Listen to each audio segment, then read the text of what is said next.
Hello everyone and welcome back to my channel Bhardwaj classes. मैं फिर से एक नई वीडियो के साथ हाज़िर हूँ। अकाउंटेंसी क्लास 12th का चैप्टर हमने स्टार्ट किया था, accounting for not for profit organisation chapter 1, जिसकी 4 पार्ट्स मैं ऑलरेडी पोस्ट कर चुकी हूँ। ये 5th पार्ट है।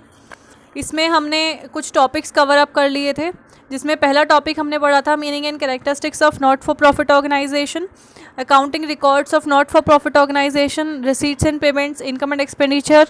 लास्ट वीडियो में हमने इसकी कुछ एडजस्टमेंट पढ़ी थी।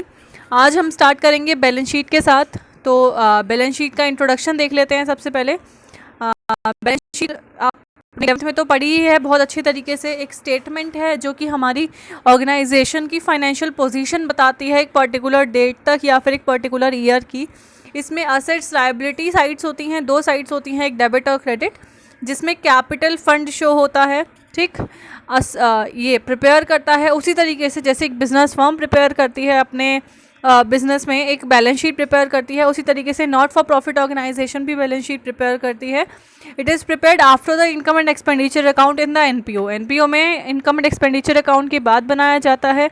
इसमें कोई भी सरप्लस हो और डेफिसिट जो भी निकल कर आया है इनकम एंड एक्सपेंडिचर अकाउंट में, वो कैपिटल फंड के साथ जा करके ही एडिशन या सब्ट्रैक्शन होता है। और हम कैपिटल फंड किस तरीके से निकालते हैं?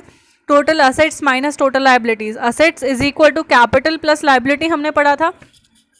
इसी को ही अगर हम शफल करेंगे तो हमें कैपिटल फंड यानी कि कैपिटल की वैल्यू आ जाएगी असेट्स माइनस टोटल लायबिलिटीज़। इसमें आगे बढ़ते हैं हम। इसमें ओपनिंग बैलेंस शीट बनेगी सबसे पहले, जिसमें कैपिटल फंड हमें बिगनिंग का पता चलेगा। ठीक है, और कोई भी अदर मिसिंग आइटम होती है तो वो इससे पता चल जाती है। बैलेंस शीट में सारी असेट्स और लायबिलिटीज़ जो कि प्रीवियस ईयर की हैं वो हम इसमें लेते हैं और कैपिटल फंड निकालते हैं। इसमें कैपिटल अमाउंट ऑफ कैपिटल इससे हमें मिलती है, जिसमें capital is equal to assets minus liabilities हमने पढ़ा हुआ है। क्या ज़रूरत है हमें ओपनिंग बैलेंस शीट बनाने की? इस केस में कैपिटल फंड मेंशन नहीं होता। अगर किसी केस में क्वेश्चन में कैपिटल फंड हमें मेंशन नहीं है क्योंकि बैलेंस शीट में वही आएगा, तो हम सबसे पहले ओपनिंग बैलेंस शीट बनाते हैं। ठीक है, उस कैपिटल फंड को निकालने के लिए यहाँ पर ओपनिंग बैलेंस शीट बनाई जाएगी। ओपनिंग बैलेंसेस लिखे जाएंगे असेट्स के, जैसे बिल्डिंग हो गया, फर्नीचर, आउटस्टैंडिंग सब्सक्रिप्शंस, जो कि बिगनिंग वाला होगा वही लिखेंगे हम। सारी ओपनिंग बैलेंसेस हम लायबिलिटीज़ के भी लिखेंगे, क्रेडिटर्स, एडवांस सब्सक्रिप्शंस, बिगनिंग वाले, आउटस्टैंडिंग एक्सपेंसेस। और सारा ही रिकॉर्ड करने के बाद अगर the excess of the total of assets over the total liabilities, हमने जैसे अभी फॉर्मूला ऊपर बताया assets minus liabilities, it means assets ज़्यादा होंगी लायबिलिटीज़ कम, तो हमारा कैपिटल फंड निकल कर आएगा। लेकिन सब चीज़ हमें बिगनिंग की इसमें लेनी है, इसलिए ये ओपनिंग बैलेंस शीट है। इसके बाद क्लोजिंग बैलेंस शीट हमें बनानी पड़ेगी। वही क्लोजिंग बैलेंस शीट मीन्स जो हम एनपीओ में फाइनल बैलेंस शीट जिसको बनाते हैं वही क्लोजिंग बैलेंस शीट होती है। ये हमारी ट्रू एंड फेयर व्यू दिखाती है हमारे ऑर्गेनाइजेशन की पोजीशन को। सारी असेट्स और लायबिलिटीज़ इसमें करंट ईयर की डाली जाएंगी। ठीक है, नॉट फॉर प्रॉफिट ऑर्गेनाइजेशन में बनाने के लिए। इसके बाद हम आगे बढ़ते हैं।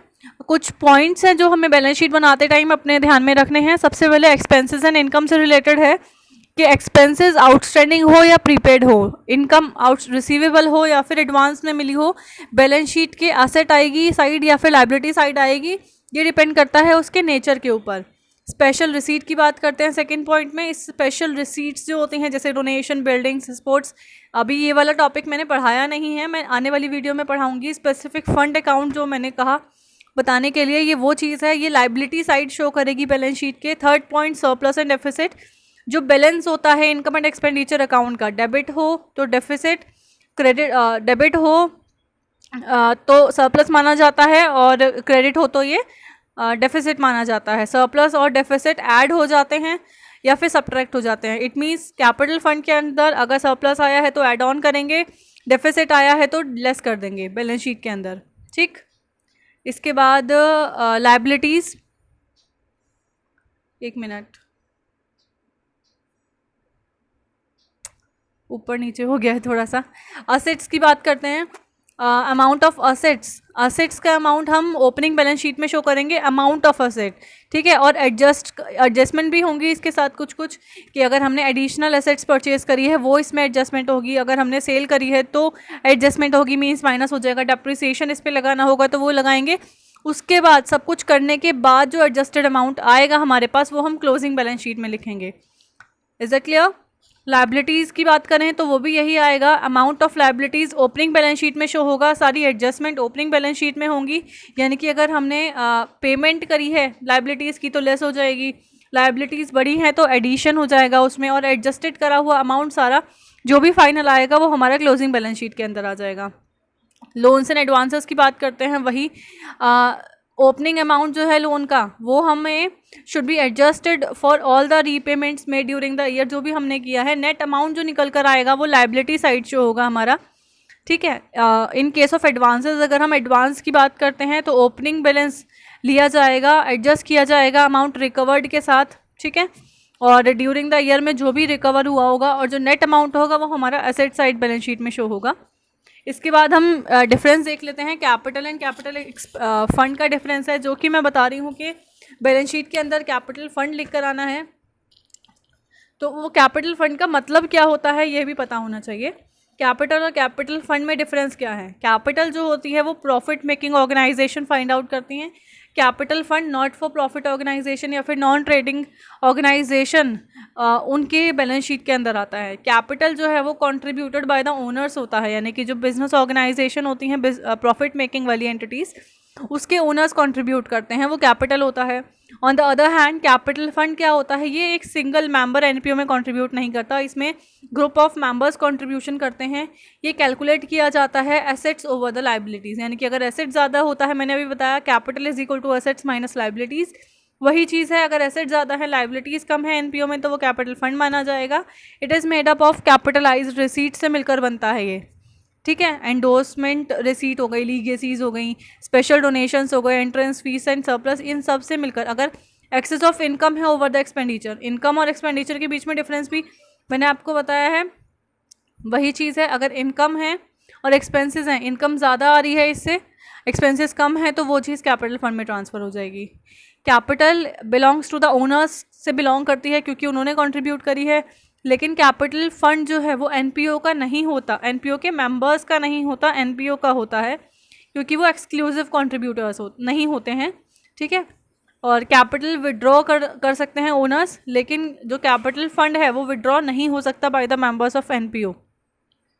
ओके, अब कैपिटल फंड को निकालने का तरीका वही चीज़, कैपिटल फंड अगर बिगनिंग का हमें दिया हुआ है, सरप्लस इनकम एंड एक्सपेंडिचर में जो सरप्लस आता है वो ऐड कर देते हैं। सब्सक्रिप्शन अमाउंट अगर कैपिटलाइज्ड अमाउंट है तो हम इसमें ऐड कर देंगे। लाइफ मेंबरशिप इसमें लाइफ मेंबरशिप फीस इसमें ऐड ऑन हो जाती है। डेफिसिट अगर आता है इनकम एंड एक्सपेंडिचर अकाउंट का तो वो लेस हो जाता है, तो एंड ऑफ द ईयर का कैपिटल फंड आ जाता है। ठीक है, ये अगर हमारे पास स्टार्टिंग का है एंड का नहीं है तो हम इसी तरीके से निकालते हैं। इसके बाद बैलेंस शीट का फॉर्मेट दिया हुआ है, ऊपर सबसे ऊपर लाइबिलिटी साइड में कैपिटल फंड लिखा हुआ है, ये वही है जो हमने अभी कैलकुलेट करना सीखा था। उसके बाद ओपनिंग बैलेंस लिखते हैं हम।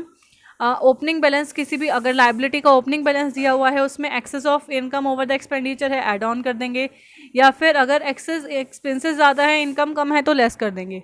कैपिटलाइज्ड इनकम जो मैंने अभी बताया, यही legacies, entrance fees, life membership fees, इसको ऐड ऑन कर देते हैं। ठीक है, क्योंकि यहाँ पर कैपिटल फंड बिगनिंग का हमें शो होता है, इसमें ये सब ऐड करेंगे तो उसके बाद हमें फिर एंड का निकल कर आएगा।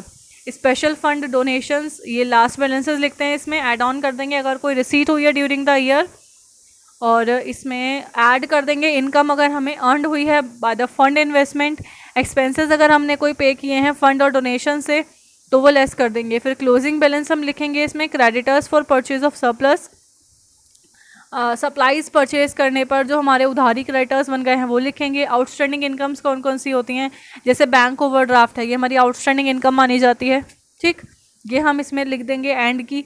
आउटस्टैंडिंग एक्सपेंसेस में एक्सपेंसेस लास्ट बैलेंस जो दिया हुआ होता है प्रीवियस ईयर का, means last balance means previous year का, इसमें हमने ड्यूरिंग द ईयर कितना पे किया है वो माइनस कर देंगे। आउटस्टैंडिंग एट द एंड कितना रहा है वो ऐड ऑन कर देंगे। क्लोजिंग बैलेंस निकल कर आएगा income receive in advance in the end, कितना हमने इनकम रिसीव कर लिया एडवांस एट द एंड, वो लिखना है यहाँ पर। इसी के साथ साथ अब हम एसेट साइड देख लेते हैं। कैश इन हैंड और कैश एट बैंक हमें लिखना है सबसे पहले स्टार्टिंग में। ओपनिंग का, हाँ क्लोजिंग का, सॉरी एट द एंड जो भी आता है, ओपनिंग का लिखते हैं यहाँ पर, सॉरी जैसे मैंने यहाँ पर ओपनिंग का कैपिटल फंड बताया था, यहाँ पर ओपनिंग का कैश इन हैंड लिखते हैं। आउटस्टैंडिंग कितनी इनकम है वो ऐड ऑन कर देते हैं। प्रीपेड एक्सपेंसेस लिखेंगे। पर्टिकुलर एसेट अगर कोई है हमारी लैंड बिल्डिंग फर्नीचर, उसका प्रीवियस ईयर का बैलेंस लिखेंगे, ऐड ऑन करेंगे करंट ईयर में अगर कोई परचेज किया है। बुक वैल्यू ऑफ एसेट अगर हमने कोई सोल्ड करी है, डेप्रिसिएशन लगाना है तो वो लेस कर देंगे। क्लोजिंग बैलेंस हमारा निकल कर आ जाएगा। ठीक है, स्टॉक ऑफ कंज्यूमेबल मटेरियल, मैंने इसका एक स्टॉक वाला भी पिछले एडजस्टमेंट बताई थी। अगर कुछ डिफरेंस आउटस्टैंडिंग होता है या फिर एडवांस है तो वो हम इसको एडजस्टमेंट करने के बाद यहाँ पर लिखेंगे। या फिर लास्ट बैलेंस है किसी भी चीज़ का वो लिखेंगे। परचेज जो की है, वैल्यू कंज्यूम कितना हो गया वो, और क्लोजिंग बैलेंस में कैश इन हैंड और कैश एट बैंक आ जाएगा। तो इसमें आगे चलते हैं। The treatment of following items, कुछ आइटम्स हैं नॉट फॉर प्रॉफिट ऑर्गेनाइजेशन में, उसका कैसे ट्रीटमेंट करना है वो देखते हैं। एनुअल सब्सक्रिप्शन का कैसे ट्रीटमेंट होगा। सब्सक्रिप्शन जो भी हमें रिसीव हुई है अकाउंटिंग ईयर में, चाहे वो करंट ईयर की हो, प्रीवियस ईयर की हो या फिर आने वाले ईयर की हो, हम इसको डेबिट साइड में दिखाते हैं रिसीट एंड पेमेंट अकाउंट के। सब्सक्रिप्शन अगर करंट ईयर का है सिर्फ, तो उसको हम रिसीव हो चाहे ना रिसीव नहीं हो, उसको हम इनकम एंड एक्सपेंडिचर के क्रेडिट साइड में दिखाते हैं। इट मीन्स इनकम साइड में दिखाते हैं। सब्सक्रिप्शन रिसीव इन एडवांस अगर हो गया हमें सब्सिक्वेंट ईयर का, यानी कि फ्यूचर ईयर का, वो हमें लाइबिलिटी साइड शो करना होता है बैलेंस शीट के। Subscription due but not receive, वो असेट साइड में जाता है। ठीक है, बैलेंस शीट के। इसके बाद स्पेशल डोनेशन की बात करते हैं। अमाउंट रिसीव हो गया है स्पेसिफिक डोनेशन का, तो हम डेबिट साइड में दिखाएंगे रिसीट एंड पेमेंट के। अमाउंट रिसीव हो गया है स्पेसिफिक डोनेशन का, ठीक है, तो हम लाइबिलिटी साइड में दिखाते हैं बैलेंस शीट के, क्योंकि वो स्पेसिफिक पर्पस के लिए रिसीव हुआ है हमें। इसके बारे में भी हम स्पेशल फंड वाले अकाउंटिंग में बात करेंगे। सेल ऑफ फिक्स्ड असेट, अगर हमने कोई फिक्स्ड असेट सेल करी है तो अमाउंट रिसीव जो हुआ है उस फिक्स्ड असेट को सेल करने के बाद वो हम डेबिट साइड लिखते हैं रिसीट एंड पेमेंट अकाउंट के। और जो प्रॉफिट या लॉस निकल कर आता है सेल करने के बाद, वो हम क्रेडिट या डेबिट लिखते हैं। अगर इनकम होता, प्रॉफिट होता है तो क्रेडिट कर देते हैं, लॉस होता है तो डेबिट करेंगे इनकम एंड एक्सपेंडिचर अकाउंट में। जो बुक वैल्यू होती है फिक्स्ड असेट की, फिक्स्ड असेट सोल्ड की, जो हमने सेल करी है उसकी बुक वैल्यू जो होती है वो हम असेट में से माइनस कर देते हैं बैलेंस शीट के अंदर असेट साइड में से। Sale of old periodicals, amount जो भी रिसीव हुआ है हमें ओल्ड पीरियोडिकल्स को सेल करने के बाद वो हमें डेबिट साइड पर दिखाना होता है रिसीट एंड पेमेंट अकाउंट के। जो सेल होती है old periodicals by the organisation, वो रेवेन्यू रिसीट माना जाता है, इसलिए वो इनकम एंड एक्सपेंडिचर के क्रेडिट साइड में जाएगा। फिर sale of sports material, amount जो भी रिसीव हुआ है हमें स्पोर्ट्स मटेरियल सेल करने के बाद वो रिसीट एंड पेमेंट अकाउंट में डेबिट साइड जाएगा सबसे पहले। As the sale of sport material by any sports club के द्वारा सेल करने पर स्पोर्ट्स मटेरियल के, उसको हम रेवेन्यू इनकम की तरह मानते हैं और इनकम एंड एक्सपेंडिचर में वो क्रेडिट साइड आएगा। लाइफ मेंबरशिप फीस, जो अमाउंट पे किया है पर्सन ने to become a member of an organisation is called the life membership fees. Members ने जो एनपीओ में पैसा दिया है वो लाइफ मेंबरशिप फीस होती है। ये रिसीट होती है एनपीओ के लिए, इसलिए वो रिसीट एंड पेमेंट अकाउंट में डेबिट साइड जाएगी। और life membership fees not recurring in nature होती है, सिर्फ एक ही बार रिसीव होती है पूरे लाइफ टाइम में मेंबर के। तो लाइफ मेंबरशिप फीस जो है वो कैपिटल रिसीट है, तो वो कैपिटल फंड में जाकर अभी हमने देखा था ऐड की थी लाइबिलिटी साइड में बैलेंस शीट के। आज की वीडियो यहीं तक। Thank you very much for watching my video. अगर आपको वीडियो अच्छी लगी लाइक करना ना भूलें, शेयर करें वीडियो को, और अगर आप पहली बार मेरे चैनल पर आए हैं तो सब्सक्राइब करें और साइड में दिया हुआ बेल आइकन प्रेस करें, जिससे मेरी आने वाली वीडियोस की नोटिफिकेशन आपको मिलती रहे। नेक्स्ट वीडियो में मिलते हैं। सी यू, बाय बाय।